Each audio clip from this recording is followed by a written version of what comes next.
à base de chlordécone. Il témoigne de façon exclusive aujourd'hui face à Cécile Barre et Fabienne Léonce. Il est l'un de ceux qui a tout déclenché. Eugène Jean est aujourd'hui à la retraite.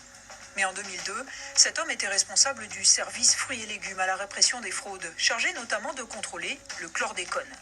Il reçoit un jour un appel anonyme qui parle d'une curieuse livraison un dimanche de patates douces et son instinct fait le reste. Finalement, j'ai décidé d'envoyer des collègues à Spotman et ils font un prélèvement que nous expédions au laboratoire interrégional de Massy et je demande que les analyses soient faites en urgence. Et ne voilà-t-il pas que dans ces résultats, il y a du chlordécone. Alors je demande à mon collègue qui est à Dunkerque de faire une intervention sur le conteneur de patates à Dunkerque. Et c'est là que il fait le prélèvement physico-chimique.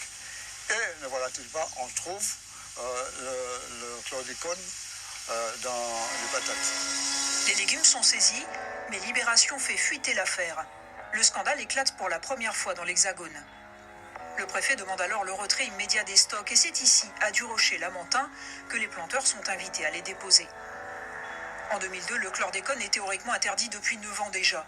Pourtant, dans ses missions, Eugène Jean continue à en trouver stockés sur les plantations. C'est un stock de produits que j'ai découvert dans une station abandonnée. J'ai fait plusieurs reprises pour qu'on voit bien que c'était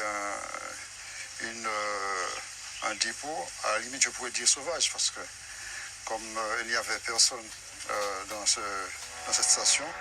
Il en trouvera ainsi à 3 ou 4 reprises au Lamentin, dans l'extrême nord ou encore au Gros Morne. Des stocks qui ont l'air abandonnés, nous dit-il. Ils n'avaient jamais été récupérés. Ça n'a pas été récupéré parce qu'il a fallu attendre le scandale de Dunkerque pour que le préfet intervienne et il demande que les résidus de chlordécone, enfin les quantités de chlordécone détenues par les professionnels soient ramenées ici. Donc vous pensez qu'après 93, on a continué à l'utiliser du coup ? Ah, certainement, puisque si jusqu'en 2002 on en a trouvé, donc est-ce qu'on a insisté suffisamment auprès des producteurs pour leur dire que il ne fallait pas utiliser ce produit, donc la question reste à poser. Dans son article de l'époque, Libération donnait la parole à un haut fonctionnaire anonyme qui estimait que le chlordécone était toujours utilisé en 2002. On sait aujourd'hui que même non utilisé de nos jours, le produit est présent dans la terre. Reste que l'État ne semble pas s'être donné les moyens d'appliquer la loi avant 2002.